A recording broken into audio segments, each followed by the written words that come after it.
നിങ്ങൾ പഴനി മുരുകൻ്റെ അമ്പലത്തിൽ പോകുന്ന ആൾക്കാരാണോ? എങ്കിലും ഞാൻ കുറച്ച് കാര്യങ്ങൾ പറഞ്ഞുതരാം. ഈ പഴനി ക്ഷേത്രത്തിൽ പോയാലേ നമുക്ക് പല രീതിയിലുള്ള വഴിപാടുകൾ ചെയ്യാൻ സാധിക്കും. ഇപ്പോൾ വഴിപാടായിട്ട് പോകുന്ന ആൾക്കാരുണ്ട്, ഷഷ്ടിക്ക് പോകുന്ന ആൾക്കാരുണ്ട്. അങ്ങനെ ഓരോരുത്തർക്കും ഓരോരുത്തരുടെ വിശ്വാസങ്ങൾക്കനുസരിച്ചിട്ട് പല രീതികളിൽ നമ്മളവിടെ പോകുന്നു, നമ്മളവിടെ പല പല വഴിപാടുകൾ ചെയ്യുന്നു. ഞാൻ ഒരുപാട് വർഷങ്ങളായിട്ട് മുരുകനെ കാണാൻ വേണ്ടിയിട്ട് പോകുന്നുണ്ട്. എല്ലാ വർഷവും പോയിരുന്നതാണ്. ഇപ്പോൾ ഒരു വർഷത്തിൽ 3-4 പ്രാവശ്യം പോകാറുണ്ട്. എൻ്റെ ക്ലയൻറ്റുകളോ സുഹൃത്തുക്കളോ നല്ല അടുപ്പമുള്ളവരൊക്കെ ഉണ്ട്. അവരൊക്കെ ഇടയ്ക്ക് പഴനിക്കൊക്കെ പോകുമ്പോൾ എന്നെ വിളിക്കും. അപ്പോൾ എനിക്ക് ഒഴിവുണ്ടെങ്കിൽ ഞാൻ അവരുടെ പോകാറുണ്ട്. കാരണം മുരുകൻ്റെ അടുത്തേക്ക് പോകാനായിട്ട് നമുക്ക് ഏറ്റവും ഇഷ്ടമുള്ള സ്ഥലമാണ് പഴനി മുരുകനും കൊല്ലൂർ മൂകാംബിയും. അപ്പോൾ അവിടെ ഞാൻ പോകുമ്പോൾ ഞാൻ ചെയ്യുന്നതായ കുറച്ച് കാര്യങ്ങൾ വളരെ സിമ്പിളായിട്ടുള്ള കുറച്ച് വഴിപാടുകൾ. കാര്യമായിട്ട് നമ്മളൊന്നും അവിടെ ചെയ്യാറൊന്നുമില്ല. ഞാൻ സാധാരണ അവിടെ ചെല്ലുമ്പോൾ അവിടെ നിന്ന് നാളികേരം മേടിക്കും. അപ്പോൾ നാളികേരത്തിനെ പറ്റി ഞാൻ ഇതിനു മുമ്പ് പറഞ്ഞിട്ടുണ്ട്. നാളികേരം വളരെ പ്രത്യേകമുള്ളൊരു സംഗതിയാണ്. നാളികേരം വെള്ളമുള്ള നാളികേരം, നമ്മൾ കുലുങ്ങുന്ന നാളികേരം നോക്കി വാങ്ങണം. അപ്പോൾ നിങ്ങൾക്ക് അവിടെ ചെല്ലുമ്പോൾ, നമ്മൾ അടിവാരത്ത് എത്തുമ്പോൾ, മുരുകൻ്റെ അങ്ങോട്ടേക്ക് കയറുന്നതിന് മുമ്പായിട്ട് അവിടെ ഗണപതിയുടെ ഒരു കോവിലുണ്ട്. ഭയങ്കര പവറുള്ള ഗണപതിയാണ്. ആ ഗണപതിനെ നമ്മൾ തൊഴുക. അതിന് നേരെ ഓപ്പോസിറ്റായിട്ട് അവിടെ ഒരു മയിലിൻ്റെ ഒരു പ്രതിഷ്ഠയുണ്ട്. ആ മയിൽ വളരെ പ്രാധാന്യമുള്ള ഒരാളാണ് മയിൽ. മുരുകൻ്റെ വലങ്കൈയാണെന്ന് വേണമെങ്കിൽ പറയാം. മുരുകൻ്റെ വലങ്കൈ മാത്രമല്ല, നമ്മളുടെ എന്തെങ്കിലും നെഗറ്റീവ് എനർജിയെ നമ്മൾ സറണ്ടർ ചെയ്യേണ്ടത് അല്ലെങ്കിൽ അതെടുക്കുന്നത് അത് മയിലാണ്. മുരുകൻ്റെ അനുഗ്രഹത്തോടിയിട്ട് മാത്രമേ മയിൽ ചെയ്യുള്ളൂ, അത് വേറെ കാര്യം. പക്ഷേ നമുക്ക് അവിടെ തന്നെ കയറുന്നതിന് മുമ്പ് തന്നെ നാളികേരം മേടിച്ചിട്ട് ഒരു 7 പ്രാവശ്യം ക്ലോക്ക് വൈസും 7 പ്രാവശ്യം ആൻറ്റി ക്ലോക്ക് വൈസും തലക്കി ഇങ്ങനെ ഒഴിയുക, ഇങ്ങനെ ഫുള്ളായിട്ട് റൊട്ടേറ്റ് ചെയ്യുക. അപ്പോൾ ഒഴിയുന്ന സമയത്ത് അതിനകത്ത് 1 രൂപയുടെ ഒരു കോയിൻ കൂടി വെക്കണം. എന്നിട്ട് നിങ്ങളുടെ ബാധാദോഷങ്ങൾ, ഗ്രഹദോഷങ്ങൾ എല്ലാം നിങ്ങൾ പ്രാർത്ഥിക്കുക. നിങ്ങളുടെ ശരീരത്തിലുള്ള ബാധകൾ, കാര്യങ്ങളെല്ലാം ഈ നാളികേരത്തിലേക്ക് പോകണം. നമ്മളുടെ മയിലിലേക്കത് സമർപ്പിക്കുന്നു എന്ന് സങ്കല്പിച്ചുകൊണ്ട് നിങ്ങളത് ഒഴിഞ്ഞെടുത്ത് കഴിയുമ്പോൾ ആ കോയിൻ കൈ പിടിച്ചിട്ട് നമ്മൾ ആ നാളികേരം അവിടെ എറിഞ്ഞ് അവിടെ ഉടയ്ക്കുക.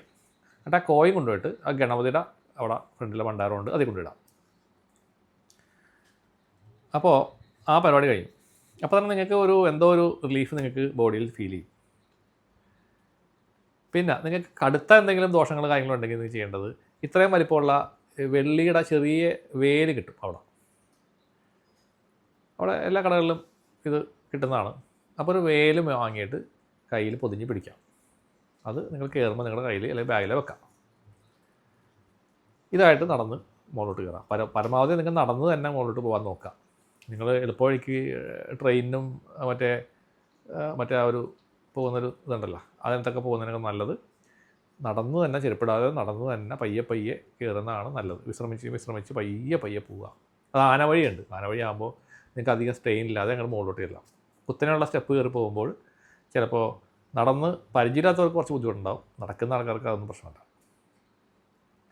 പോകുന്ന വഴിയിൽ അവിടെ വള്ളിയമ്മനുണ്ട്. അങ്ങനെ ഓരോ ക്ഷേത്രങ്ങൾ തൊഴുത് മുകളിൽ പകുതി എത്തുമ്പോൾ അവിടെ ഇടുമ്പർ സ്വാമിയുടെ ഒരു പ്രതിഷ്ഠ കാണാം. ആ ഇടുമ്പർ സ്വാമിക്ക് വളരെ പ്രാധാന്യമുണ്ട് പഴനി മലയിൽ. അദ്ദേഹത്തിൻ്റെ അപ്പുറത്തെ സൈഡിലൊരു മലയുണ്ട്, പക്ഷെ അവിടെ നമ്മൾ ആരും പോകാറില്ല. ഞാൻ തന്നെ ഇത്രയും തവണ പോയിട്ടുണ്ടെങ്കിലും ഒരു പ്രാവശ്യം മാത്രമേ ഇടുമ്പർ കാണാൻ മുകളിൽ പോയിട്ടുള്ളൂ. ഇടുമ്പർ പ്രതിഷ്ഠ മുകളിലുണ്ട്. അത് ഭയങ്കര ഭംഗിയുള്ള ഒരു സ്ഥലമാണ്, ഭയങ്കര പവറാണ് പുള്ളിക്ക്. അത് തന്നെ പ്രതിഷ്ഠ നമ്മുടെ ഈ ഒരു പകുതി സ്റ്റെപ്പ് കയറി കഴിയുമ്പോൾ അവിടെ ഉണ്ട് ഇടുമ്പരുടെ പ്രതിഷ്ഠയുണ്ട്. അവിടെ നമ്മൾ പോയിട്ട് അവിടെ നിന്ന് കുറച്ച് സമയം അവിടെ ഇരിക്കുക, ചിലവ് ചെയ്യണം, അവിടെ സ്പെൻഡ് ചെയ്യണം. അവിടെ നിങ്ങൾ ഇരുന്ന് പ്രാർത്ഥിക്കുക, പുള്ളിയുടെ അനുഗ്രഹം മേടിക്കുക. അവിടെ അതുപോലെ തന്നെ ഇരുന്ന് കുറച്ച് നേരം മെഡിറ്റേഷൻ ചെയ്യുന്ന ആൾക്കാരാണെങ്കിൽ കുറച്ച് മെഡിറ്റേഷനൊക്കെ ചെയ്ത് പയ്യെ അതിൻ്റെ മുകളിൽ നിന്ന് പിന്നെയും നടക്കാം, മുകളിലെത്തി കഴിഞ്ഞാൽ നിങ്ങൾക്ക് അവിടെ ക്യൂ ഉണ്ട്. അതിനകത്ത് സാധാരണ ജനറൽ ക്യൂ പറഞ്ഞുണ്ട്, പൈസ കൊടുക്കാണ്ട് കയറുന്ന ക്യൂ ഉണ്ട്, അല്ലെങ്കിൽ 20 രൂപ കൊടുത്ത് കയറുന്ന ക്യൂ ഉണ്ട്, പിന്നെ 100 രൂപയുടെ ക്യൂ ഉണ്ട്. അന്നേരം നിങ്ങൾ തിരക്ക് പോലെ ഏതാണ് നിങ്ങൾക്ക് സൗകര്യം അതേപോലത്തെ ക്യൂവിൽ നിന്ന് കയറുക. അപ്പോൾ അവിടെ നമ്മൾ ഇതേപോലെ മന്ത്രജപത്തോടുകൂടിയിട്ട് മുരുകൻ്റെ മന്ത്രജപത്തോടുകൂടിയിട്ട് ആ ക്യൂവിൽ നിൽക്കുക. അവിടെ വേറെ കാര്യങ്ങളൊന്നും ആലോചിക്കാതെ ഒരു ഫുള്ളായിട്ട് നമ്മൾ സറണ്ടർ ആക്കുക. നമ്മളെല്ലാ കാര്യങ്ങളും മുരുകനേക്കാൾ സറണ്ടർ ചെയ്തിട്ട് അവിടെ നിൽക്കുക. അകത്തോട്ട് കയറുക. അവിടെ തിരക്ക് പോലെ നിങ്ങൾക്ക് എത്ര സമയം നിൽക്കാൻ പറ്റുമോ അവിടെ നിന്ന് തൊഴുക. മുരുകൻ്റെ ആരതിയൊക്കെ കാണുക. തലക്ക് ഇതിങ്ങനെ ഒഴിഞ്ഞ് ആ ഒരു വെയിൽ നിങ്ങളുടെ കയ്യിലുള്ളത് ഒഴിഞ്ഞിട്ട് അവിടെ ഉള്ള ഏതെങ്കിലും ഭണ്ഡാരത്തിൽ നിക്ഷേപിക്കാം. അവിടെ നിന്ന് കുറച്ച് ഭസ്മം മേടിച്ച് തൊടുക. പുറത്തേക്ക് ഇറങ്ങാം. അവിടെ നിങ്ങൾ പുറത്തേക്ക് ഇറങ്ങുമ്പോൾ അവിടെ ശിവൻ്റെ ഒരു കോവിൽ കാണാൻ പറ്റും. പിന്നെ അവിടെ നേരെ നോക്കിക്കഴിഞ്ഞാൽ ഇറങ്ങിയിട്ട് റൈറ്റിലേക്ക് തിരിഞ്ഞ് നേരെ നോക്കി കഴിഞ്ഞാൽ ഭോഗന മഹർഷിയുടെ സമാധി കാണാൻ പറ്റും. ഇപ്പോൾ സ്ഥിരം പോകുന്നവർക്ക് അറിയാം, ഞാനത് പറയണ്ട, നിങ്ങൾക്കറിയാം. പോകാത്ത ആൾക്കാർക്ക് വേണ്ടിയിട്ടാണ് പറയുന്നത്. അത് പലരും കാണാറില്ല ഈ ഭോഗന മഹർഷിയുടെ സമാധി. അവിടെ പോയി അവിടെയും നിങ്ങൾ തൊഴുക. പറ്റുമെങ്കിൽ അവിടെ അതിൻ്റെ പുറത്തിറങ്ങിയിട്ട്, അപ്പോൾ അതിൻ്റെ ഉള്ളിൽ അവിടെ ഇരിക്കാൻ സമ്മതിക്കണില്ല, പുറത്തേക്ക് ഇറങ്ങിയിട്ട് ഇപ്പോൾ രണ്ട് ചെറിയ പ്രതിഷ്ഠകളുടെ അതിൻ്റെ സൈഡിൽ വന്നിട്ടുണ്ട്. ഇപ്പോൾ കഴിഞ്ഞാണ് ഞാൻ പോയപ്പോൾ അവിടെ ഉണ്ട് 2 അമ്പലം പുതിയ വന്നിട്ടുണ്ട്. അവിടെ എല്ലാം തൊഴുതിട്ട് അവിടെ പറ്റുമെങ്കിൽ നിലത്ത് അവിടെ അങ്ങനെ ഇരിക്കാം. പിന്നെ നിങ്ങളുടെ കയ്യിൽ ബാഗുകളോ കാര്യങ്ങളൊക്കെ ഉണ്ടെങ്കിൽ സൂക്ഷിക്കണം. അവിടെ കുരങ്ങന്മാരുടെ ഭയങ്കര ശല്യമുണ്ട്, ശ്രദ്ധിക്കണം. അവിടെ ഇരുന്ന് നിങ്ങൾ കുറച്ച് നേരം ആ ഒരു മെഡിറ്റേഷനിൽ അവിടെ ഇരിക്കുക. മുരുക ഭഗവാനായിട്ട് കണക്ട് ചെയ്യുക, ഭോഗന മഹർഷിയായിട്ട് കണക്ട് ചെയ്യുക. ഇത് കഴിഞ്ഞ് ഇറങ്ങുമ്പോൾ തന്നെ നിങ്ങൾക്ക് ഉറപ്പായിട്ടും എന്തൊക്കെയോ നമ്മളുടെ ബോഡിയിൽ നിന്ന് പോയ പോലെ ഫീലിംഗ് തീർച്ചയായിട്ടും നിങ്ങൾക്ക് കിട്ടിയിട്ടുണ്ടാവും. ഒരു റിലീസ്, എനർജി റിലീസ്, അല്ലെങ്കിൽ ഒരു പോസിറ്റീവ് എനർജി നമ്മുടെ ബോഡിയിലോട്ട് കയറുകയായിട്ട് നിങ്ങൾക്ക് ഫീൽ ചെയ്യും. വളരെ സിമ്പിളായിട്ടുള്ള ഈ 2 കാര്യങ്ങൾ മാത്രം നിങ്ങൾ ചെയ്താൽ മതി. പിന്നെ നിങ്ങൾക്ക് യഥാവിധി എന്തെങ്കിലും ചെയ്യാൻ തോന്നുന്നുണ്ടെങ്കിൽ ചെയ്തോളൂ. ഞാൻ ചെയ്യുന്ന കാര്യമാണ് ഞാൻ പറയുന്നത്. എനിക്കതുകൊണ്ട് വളരെയധികം നേട്ടങ്ങളുണ്ടായിട്ടുണ്ട്. അവിടെ ഒരുപാട് നമ്മൾ പൈസ കൊടുത്തിട്ട് കുറേ കാര്യങ്ങൾ ചെയ്യുന്നതിനല്ല കാര്യം. ഏറ്റവും സിമ്പിളായിട്ട് ഏറ്റവും നല്ല രീതിയിൽ ചെയ്യാമെന്നുള്ളതാണ്. പിന്നെ അവിടെ ഇരുന്നിട്ട് നമ്മൾ ഭഗവാനായിട്ട് ഒന്ന് കണക്ട് ചെയ്യാനായിട്ട് നിങ്ങൾ ശ്രമിക്കണം, മെഡിറ്റേഷൻ്റെ ഭാഗമായിട്ട്.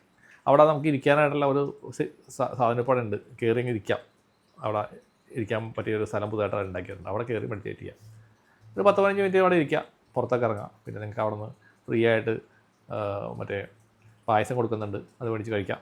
ഇറങ്ങി വരുമ്പോൾ തന്നെ കാണാം അവിടെ ഫ്രീ ആയിട്ട് കൊടുക്കുന്നുണ്ട് പഞ്ചാമൃതം. പിന്നെ നിങ്ങൾക്ക് വേണമെങ്കിൽ അവിടെ ഒന്ന് വലം വെക്കാം, പുറത്തുള്ള സ്ഥലത്ത് വലം വെക്കാം, കുറച്ച് സമയം സ്പെൻഡ് ചെയ്യുക. ഭക്ഷണം കഴിക്കുന്നവർക്ക് കിടന്ന് ഭക്ഷണം കഴിക്കാം, അന്നദാനമുണ്ട്, അത് വേണമെങ്കിൽ കഴിക്കാം. എന്നിട്ട് പയ്യെ അവിടെ വന്നിട്ട് ഓക്കെ മുരുകൻ പറയും നമ്മളോട്, ഇനി നിങ്ങൾ വീട്ടിൽ പോയിക്കോ എന്ന് പറയും. ആ പറയുന്ന സമയത്ത് അവിടെ നിന്ന് ഇറങ്ങി പയ്യെ അങ്ങോട്ട് താഴ്ത്തിട്ടിറങ്ങാം. അപ്പോൾ താഴ്ത്തിറങ്ങി വരുമ്പോൾ നിങ്ങൾക്ക് പായസമോ കാര്യങ്ങളോ അവിടുത്തെ പ്രസാദങ്ങളൊക്കെ താഴെ നിന്നും കിട്ടും കേട്ടോ. മുകളിൽ നിന്ന് തന്നെ നമ്മൾ ഇതെല്ലാം വാങ്ങി താഴേക്ക് കൊണ്ടുവരണ്ട. ഇതേ കൗണ്ടർ തന്നെ ദേവസ്വത്തിൻ്റെ താഴെയിലുണ്ട്. താഴെ വന്നിട്ട് അവിടെ നിന്ന് പ്രസാദങ്ങളൊക്കെ വാങ്ങുക. ഭസ്മം കുറച്ച് മേടിക്കാം പോകുന്നവർ. ആ മുരുകൻ്റെ ഭസ്മം അവിടെ നിന്ന് കൊണ്ടുവരുന്നത് വളരെ വിശേഷപ്പെട്ടതാണ്. എപ്പോഴും ഞാൻ ഇവിടെ കൊണ്ടുവന്ന് വയ്ക്കാറുണ്ട്, ഞാനത് ഉപയോഗിക്കാറുണ്ട് ഭസ്മം. ഭയങ്കര എഫക്റ്റീവാണ് കേട്ടോ ആ ഭസ്മം. ഈ ഭസ്മം നമുക്ക് ഉണ്ടെന്ന് വെച്ചാൽ പിന്നെ നമുക്ക് എന്തെങ്കിലും കഴുത്തിനൊക്കെ എന്തെങ്കിലും വല്ല വേദനയോ അല്ലെങ്കിൽ നീർക്കെട്ടൊക്കെ വന്നു കഴിഞ്ഞാൽ ഈ ഭസ്മം പയ്യെ ഇങ്ങനെ പയ്യെ ചെറുതായിട്ടൊന്ന് നനച്ചിട്ട് ഇങ്ങനെ കഴുത്തിലിങ്ങനെ തേച്ച് കൊടുക്കാം. ഇങ്ങനെയൊക്കെ അല്ലെങ്കിൽ പുറത്തൊക്കെ തേച്ച് കൊടുക്കാം, നെറ്റിയിൽ തേക്കുക. പെട്ടെന്ന് തന്നെ അത് മാറാൻ കാണാൻ പറ്റും. ഞാനൊന്നും വേറെ മരുന്നൊന്നും കഴിക്കുന്ന ആളല്ല, ഈ ഭസ്മമാണ് ഉപയോഗിക്കുന്നത്. ഇതുവരെ വന്നു കഴിഞ്ഞാൽ കഴുത്തിനൊക്കെ എന്തെങ്കിലും പ്രശ്നം വന്നാൽ ഭസ്മം തേക്കും. അത് വളരെ നല്ലതാണ്, അവിടുത്തെ ഭസ്മം പ്രത്യേകിച്ച്. പൊതുവേ ഭസ്മം തേച്ചാൽ എല്ലാ ഇങ്ങനെയുള്ള നീർക്കെട്ടിനൊക്കെ നല്ലതെന്ന് പറയും. പക്ഷേ മുരുകൻ്റെ അവിടെ നിന്ന് കൊണ്ടുതന്നെ ഭസ്മത്തിൻ്റെ ഒരു പ്രത്യേകതയുണ്ട്. അത് ഞാൻ അനുഭവിച്ചുകൊണ്ടാണ് ഞാനത് ഷെയർ ചെയ്യണം. പിന്നെ നിങ്ങൾക്ക് അവിടെ താഴേക്ക് ഇറങ്ങി വരുമ്പോൾ അവിടെ ഒരു അടിവാരത്ത് തന്നെ ഫ്രണ്ടിലായിട്ടൊരു ക്ഷേത്രം ഉണ്ട്. അവിടെ വേണമെങ്കിൽ അവിടെയും തൊഴാം. അത് കഴിഞ്ഞിട്ട് കുറച്ചും കൂടി നടന്നു കഴിഞ്ഞാൽ അവിടെ ഒരു ബാലമുരുകൻ്റെ ഒരു ക്ഷേത്രമുണ്ട്. ഓപ്പോസിറ്റ് റോട്ടിൽ നടന്നാൽ മതി, അവിടെ പോവുക. പിന്നെ നിങ്ങൾക്ക് അവിടെ നിന്ന് വേണമെങ്കിൽ ഒരു മാരിയമ്മൻ കോവിലുണ്ട്. കുറച്ച് അങ്ങോട്ട് മാർക്കറ്റും കഴിഞ്ഞ് അങ്ങോട്ട് പോയി കഴിഞ്ഞാൽ ഒരു മാരിയമ്മൻ്റെ കോവിലുണ്ട്. പിന്നെ മുരുകൻ്റെ കല്യാണം നടന്നു എന്ന് പറയുന്ന പെരിയ നായകി അമ്മൻ കോവിൽ, അവിടെ ശിവനുണ്ട്, ശിവഭഗവാനുണ്ട്, പാർവതീദേവിയുണ്ട്, മുരുകനുണ്ട്. അതും വളരെ വളരെ നല്ലൊരു ക്ഷേത്രമാണ്. സമയം പോലെ നിങ്ങൾ ചെല്ലുമ്പോൾ നിങ്ങൾക്ക് അവിടെ കയറാൻ പറ്റുമെങ്കിൽ വണ്ടിക്കാണ് പോകണമെങ്കിൽ അവിടെ നിർത്തിയിട്ട് ആദ്യം അവിടെ തൊഴുതിട്ട് പോകാം. അല്ലെങ്കിൽ തിരിച്ച് വരുമ്പോൾ അവിടെ കയറിയിട്ട് ഇങ്ങനെ തിരിച്ച് പോരാം. അപ്പോൾ അല്ലെങ്കിൽ നിങ്ങൾ സ്റ്റേ എടുക്കണമെങ്കിൽ ആവശ്യം പോലെ നിങ്ങൾക്ക് സമയമുണ്ട്.